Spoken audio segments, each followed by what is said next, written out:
Assalamualaikum warahmatullahi wabarakatuh. Nama saya Muhammad Nafal Ibnu Gazi dengan NIM 150 1180 214 akan menjelaskan tentang materi vintage. Fintech adalah penggabungan antara teknologi dan sistem keuangan. Di dalam teknologi finansial terdapat banyak istilah dengan beberapa pengertian yang berhubungan dengan bidang teknologi dan bidang ekonomi yang berkaitan dengan peningkatan perolehan keuangan. Teknologi finansial mengurangi jenis transaksi yang secara langsung mempertemukan pihak-pihak yang terlibat dalam transaksi. Media baru yang digunakan dalam transaksi pada teknologi finansial adalah gawai. Kegiatan transaksi dilakukan dengan deposito, transaksi dalam jaringan, transfer keuangan, dengan aplikasi perbankan bergerak maupun jenis transaksi lainnya.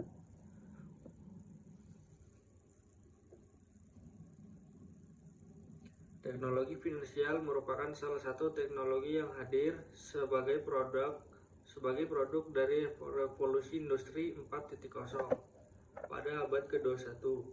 Teknologi finansial sangat populer di kalangan media atau pihak yang aktif di bidang teknologi. Perusahaan rintisan menjadi penggunaan umum dari teknologi finansial khususnya dalam peningkatan layanan jasa keuangan. Pengembangan teknologi finansial bersifat mengurangi peran dari lembaga keuangan. Terminologi. Asal mula frasa teknologi finansial pertama kali digunakan oleh Citicorp pada tahun 1993 yang bernama resmi Financial Service Technology Consortium. Selain itu, istilah teknologi finansial juga muncul pada tahun 1972 yang digagas oleh manufaktur Hanover Trust. Dalam kurun waktu 30 tahun, teknologi finansial mengalami evolusi dalam dua kurun waktu. Fase pertama disebut vintage 1.0 yang dikenal dengan istilah bank driven, yaitu inovasi teknologi yang didukung oleh lembaga bank dan lembaga keuangan formal lainnya. Setelah meninjau lebih dari 200 karya tulis ilmiah yang mengutip teknologi finansial, sebuah penelitian mengenai definisi dan teknologi keuangan memberikan kesimpulan bahwa teknologi keuangan merupakan industri finansial baru yang mengaplikasikan teknologi untuk meningkatkan aktivitas finansial. Teknologi finansial merupakan perangkat, proses, produk ataupun model bisnis baru dalam industri layanan finansial, terdiri dari satu atau lebih pelengkap jasa keuangan dan tersedia dalam bentuk proses dari ujung ke ujung melalui internet. Teknologi finansial juga dapat dikatakan sebagai segala gagasan yang bersifat inovatif yang dapat meningkatkan proses layanan finansial dengan cara menawarkan solusi dalam bentuk teknologi yang didasarkan pada situasi bisnis yang berbeda-beda. Namun ide-ide tadi juga dapat membawa pada bentuk model bisnis baru atau bisnis baru. Sejarah teknologi finansial yang paling awal dikembangkan pada abad ke-19 melalui penemuan telegraf. Komersialisasi telegraf mulai dilakukan pada tahun 1838 Masehi. Selanjutnya pada tahun 1869 dibuatlah sistem keuangan global yang mencakup wilayah transatlantik. Penghubung sistem keuangan ini menggunakan teknologi kabel lintas wilayah beserta dengan infrastruktur yang diperlukan. Bank bernama Barclays kemudian berhasil membuat anjungan tunai mandiri pada tahun 1967. Sementara itu, perkembangan teknologi komputer dan internet pada tahun 1966 mengawali perkembangan teknologi finansial pada masa modern. Komputer dan internet mulai digunakan untuk mengembangkan bisnis dalam skala global. Bank memulai penggunaan teknologi finansial pada periode tahun 1980-an. Komputer dimanfaatkan oleh bank untuk keperluan akuntansi. Penerapan teknologi finansial secara global dimulai di benua Eropa dengan jenis P2P lending pada tahun 2005. Inggris menjadi negara pertama yang memulai teknologi finansial skala global. Perusahaan pertama yang memulai teknologi finansial di benua Eropa adalah Zopa. Penawaran yang diberikannya kepada para konsumennya adalah akses keuangan yang mudah, suku bunga yang rendah, dan peluang investasi dan laba yang tinggi. Kegiatan ini kemudian menghasilkan siklus pendanaan sebesar 40.000 dana pinjaman. Pada tahun 2006, benua Amerika memulai penggunaan teknologi finansial secara global. Kegiatannya diadakan melalui perusahaan Prosper Marketplace dan Lending Club. Sementara itu, pada tahun 2011, Tiongkok menjadi negara perintis penggunaan teknologi finansial di benua Asia.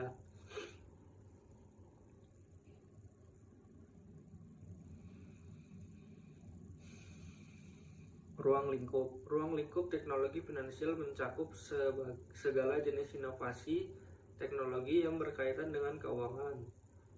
Cakupannya melalui lembaga keuangan tradisional, perusahaan rintisan pengembangan teknologi, konsumen keuangan, dan pemerintah. Tiap gagasan teknologi yang kreatif dan tiap aktivitas bisnis yang dapat mengembangkan ekonomi lokal juga termasuk dalam ruang lingkup teknologi finansial. Sasaran pengembangan ruang lingkup teknologi finansial antara lain pada perangkat lunak, serta pengadaan pinjaman dan perdagangan secara daring tanpa pihak perantara, perbankan bergerak, dan sistem manajemen aset berbasis algoritma juga menjadi sasaran pengembang teknologi finansial. Urun dana merupakan salah satu jenis teknologi finansial yang banyak digunakan di dunia. Keuangan dalam urun dana diperoleh dari pengumpulan dana. Dana yang dikumpulkan dapat berasal dari perorangan, organisasi, atau kelompok bisnis. Model keuangan yang diperoleh dari pengumpulan kemudian digunakan untuk membiayai segala kegiatan bisnis. Pengumpulan dana dapat dilakukan oleh anggota pengumpul atau melalui institusi tertentu. Metode pengumpulan dana dalam urun dana ada yang memerlukan dalam kebijakan dan ada pula yang tanpa kebijakan. Sarana utama dalam melakukan urun dana adalah internet.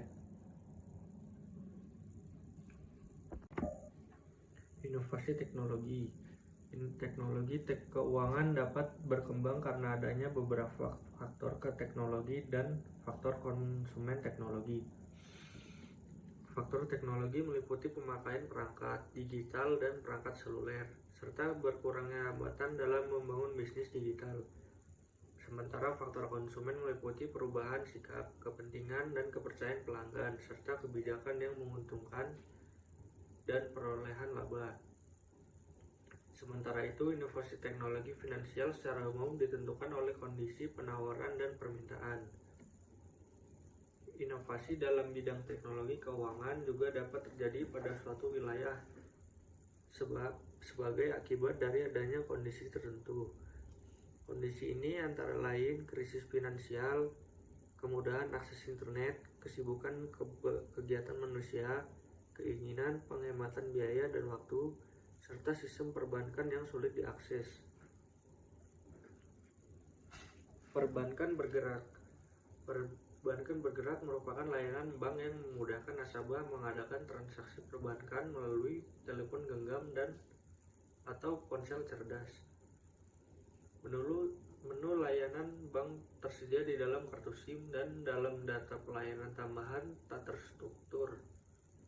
Cara lain untuk memperoleh menu layanan perbankan bergerak adalah dengan mengunduh memasang aplikasi layanan di dalam proses ponsel cerdas. Kelebihan dari perbankan bergerak yaitu mengatasi kekurangan dari perbankan dengan layanan pesan singkat. Nasabah tidak perlu mengingat nomor tujuan pengiriman dan format pengiriman agar dapat menggunakan layanan perbankan bergerak. Dengan perbankan bergerak, pengguna dapat melakukan pembayaran dan pengiriman uang dalam jumlah kecil, hanya dengan memiliki telepon genggam. Pengguna teknologi perbankan bergerak mengubah kondisi akses pada jasa keuangan. Pengguna di seluruh dunia kini dapat memperoleh layanan keuangan perbankan. Keunggulan dari perbankan bergerak antara lain pengiriman pesan yang cepat, andal, berbiaya rendah, dan aman. Di Indonesia, hingga Februari 2022 terdapat setidaknya 4 klaster fintech yang telah diregulasi oleh Bank Indonesia dan Otoritas Jasa Keuangan sebagai berikut. 1. Pembayaran digital payment yang diregulasi oleh Bank Indonesia melalui PBI Payment Gateway e-Wallet PBI 26 PBI 2018. 2. Fintech perbankan bersama Fintech P2P digital lending pinjaman daring pinjol layanan pinjam meminjam uang berbasis teknologi informasi yang diregulasi oleh OJK melalui POJK 77 POJK 01 2016. 3. Fintech inovasi keuangan digital yang diregulasi oleh OJK melalui POJK 13 POJK 2 2018 tentang inovasi keuangan digital. 4. Fintech security crowdfunding atau layanan urun dana yang diregulasi oleh OJK melalui POJK tentang penawaran efek melalui layanan urun dana berbasis teknologi informasi. Pemanfaatan, peningkatan inklusi keuangan, penggunaan ponsel cerdas yang diiringi dengan pengembangan teknologi finansial dapat meningkatkan inklusi keuangan pada kondisi tertentu. Kondisi yang diperlukan adalah adanya persaingan usaha dengan tingkat persaingan yang tinggi. Pemanfaatan teknologi keuangan telah meningkatkan akses keuangan di daerah yang sulit terjangkau oleh jasa keuangan. Usaha mikro dan usaha kecil juga dapat memperoleh jasa keuangan dengan menggunakan biaya dan risiko yang rendah. Pengembangan teknologi baru. Teknologi finansial yang dipadukan dengan teknologi lain dapat menghasilkan sebuah teknologi baru. Perpaduan teknologi yang dilakukan antara teknologi finansial dengan kecerdasan buatan, mahadata, dan rantai blok. Keempat jenis teknologi ini merupakan teknologi lama yang memberikan dampak sosial dan dampak ekonomi yang terjadi secara pesat. Perpaduan keempat teknologi ini akan menghasilkan teknologi baru yang meneruskannya. Kecerdasan buatan. Algoritma kecerdasan buatan dapat menyediakan wawasan yang mendalam mengenai kebiasaan pengeluaran pelanggan serta membuat institusi finansial lebih memahami penerimaan jasa mereka. Bot obrolan merupakan kecerdasan buatan lain yang digunakan bank untuk membantu dalam bidang layanan pelanggan. Mahadata merupakan sekumpulan data yang kompleks karena memiliki jumlah yang sangat banyak hingga tak mampu dikelola oleh teknologi pengelolaan data konvensional. Mahadata dapat memprediksi investasi dari perubahan pasar klien untuk menciptakan strategi pemasaran baru dan portofolio. Menganalisis kebiasaan pengeluaran klien, meningkatkan deteksi penipuan, serta menciptakan strategi pemasaran. Otomatisasi proses robotik. Otomatisasi proses robotik merupakan teknologi kecerdasan buatan yang ditujukan untuk melakukan pekerjaan spesifik yang dilakukan secara berulang-ulang. Perannya hanya melakukan otomatisasi pada seluruh tugas yang ada di dalam suatu bisnis. Aktivitas bisnis perusahaan dapat berlangsung dengan optimal karena terbentuk kerjasama antara otomatisasi proses robotik dengan otomatisasi proses digital. Otomatisasi proses robotik dapat membantu proses informasi keuangan seperti hutang dan piutang lebih efisien daripada proses manual dan sering kali lebih akurat. Rantai blok merupakan teknologi menghilangkan peran perantara sebagai pusat otorisasi dalam transaksi keuangan dari dua pihak. Prosesnya memanfaatkan buku besar yang mampu mencatat semua jenis transaksi dari pengguna yang menggunakan pangkalan data yang terhubung dengan rantai blok melalui internet. Pemakaian rantai blok dapat diterapkan di bidang keuangan dan ekonomi untuk segala jenis pendaftaran dan pertukaran aset dan inventaris. Rantai blok merupakan teknologi baru di bidang keuangan yang telah mendorong investasi secara signifikan dari banyak perusahaan. Sifat rantai blok yang terdesentralisasi dapat menghilangkan kebutuhan pihak ketiga untuk melakukan transaksi. Pengembangan model bisnis baru. Teknologi finansial dapat menghasilkan model bisnis baru karena dapat membentuk stabilitas dalam sistem keuangan dan kebijakan moneter. Stabilitas ini juga menjadi penyebab dari kelancaran, keamanan, dan keandalan sistem pembayaran.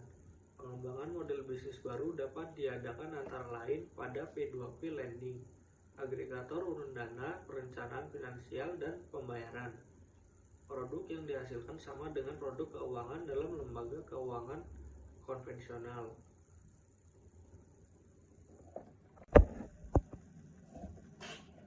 Perkembangan global.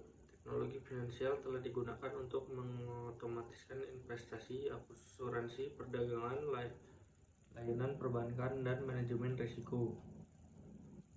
Layanan ini mungkin berasal dari berbagai macam penyedia layanan independen, termasuk setidaknya satu bank yang memiliki lisensi atau penyedia asuransi. Interkoneksi ini dimungkinkan melalui antarmuka pemrograman aplikasi dan bank terbuka, dan didukung oleh sebuah regulasi seperti petunjuk layanan pembayaran Eropa. Robot penasihat adalah salah satu jenis layanan otomatis yang ada dalam penasihat finansial yang menyediakan saran finansial atau manajemen investasi daring dengan intervensi manusia yang rendah sampai sedang. Mereka juga menyediakan saran finansial digital dalam aturan matematika atau algoritma, dan dengan demikian dapat memberikan alternatif berbiaya rendah untuk penasihat manusia.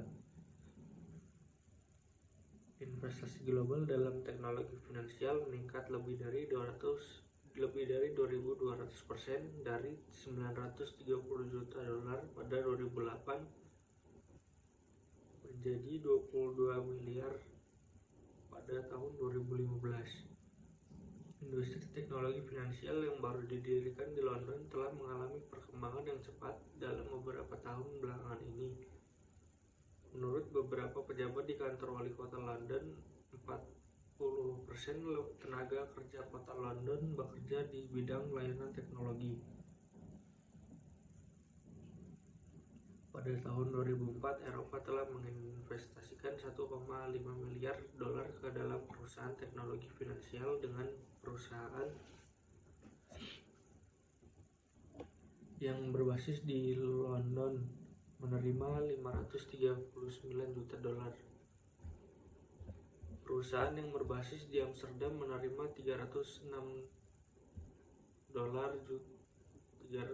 juta, dan perusahaan yang berbasis di Stockholm menerima $266 juta investasi. Setelah London, Stockholm adalah kota kedua yang banyak didanai Eropa dalam kurun waktu 10 tahun terakhir. Kesepakatan teknologi finansial Eropa mencapai level tertinggi 5/4, meningkat dari 37 pada kuartal keempat di tahun 2015 menjadi 47 pada kuartal pertama di tahun 2016. Lituania memulai menjadi penghubung Eropa Utara untuk perusahaan teknologi finansial sejak berita pada tahun 2016 tentang kemungkinan keluarnya Inggris dari Uni Eropa. Lituania telah mengeluarkan 51 lisensi teknologi finansial sejak 2016, 32 diantaranya pada tahun 2017. Perusahaan teknologi finansial di Amerika Serikat telah mengumpulkan $12 miliar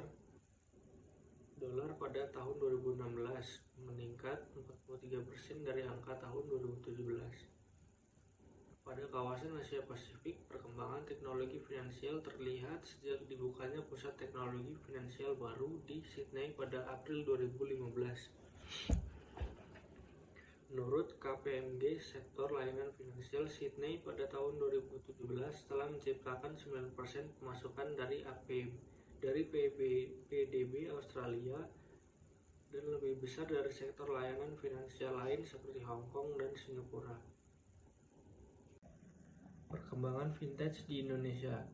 Sebenarnya industri vintage di Indonesia telah berkembang sejak tahun 2006. Laporan dari Indonesia Baik platform di bawah naungan Kementerian Komunikasi dan Informatika menyebutkan bahwa pengguna vintage di tahun tersebut sebesar 7%. Angka tersebut kemudian melonjak menjadi 78% pada 10 tahun berikutnya. Jumlah perusahaan vintage juga ikut berkembang pesat. Apabila di tahun 2006 hanya ada 6 perusahaan vintage, maka hingga Mei 2022 jumlahnya telah mencapai 352 perusahaan. Mereka tergabung dalam suatu komunitas vintage bernama Asosiasi Vintage Indonesia. Berdasarkan laporan Avtage, target pasar perusahaan vintage didominasi oleh usaha mikro kecil dan menengah. Sepanjang 2021 lalu, sebanyak 62% penyelenggara vintage melayani UMKM, bahkan 42% perusahaan vintage menyebutkan bahwa nilai transaksi dari UMKM mencapai lebih dari 80 miliar rupiah. Di samping itu, BI turut memprediksi bahwa hingga akhir tahun 2022, jumlah transaksi digital banking akan mencapai 48 kuadriliun rupiah. Angka ini sudah termasuk transaksi yang dilakukan oleh vintage di bidang sistem pembayaran. Artinya, vintage berperan penting dalam mendorong inklusi keuangan Indonesia melalui layanan keuangan digital. Sejalan dengan visi inklusi keuangan pula, BRI turut mendukung perkembangan vintage di Indonesia melalui BRI API. Teknologi Open Banking dari BRI dengan mengintegrasikan BRI API, perusahaan vintage dapat memiliki akses menuju layanan perbankan digital BRI seperti BRI Virtual Akun, Direct Debit, hingga layanan informasi seperti informasi mutasi dan informasi rekening. Bahkan tarik tunai tanpa kartu. Dengan begitu, BRI API telah memudahkan vintage untuk menjangkau hingga lebih dari 170 juta nasabah BRI. Jenis-jenis vintage dan peran BRI API di dalamnya. Selain sistem pembayaran, nyatanya ada berbagai jenis vintage lain yang tumbuh subur di Indonesia. Tentunya jenis vintage ini erat kaitannya dengan penyediaan layanan finansial, sehingga BRI API turut berperan dalam perkembangannya. Berikut adalah 5 jenis vintage menurut OJK. 1. Crowdfunding. Crowdfunding adalah jenis vintage yang berfokus pada penggalangan dana. Crowdfunding menjadi salah satu jenis vintage yang populer di berbagai negara, termasuk Indonesia. Melalui platform crowdfunding, masyarakat dapat menggalang dana atau melakukan donasi untuk program tertentu.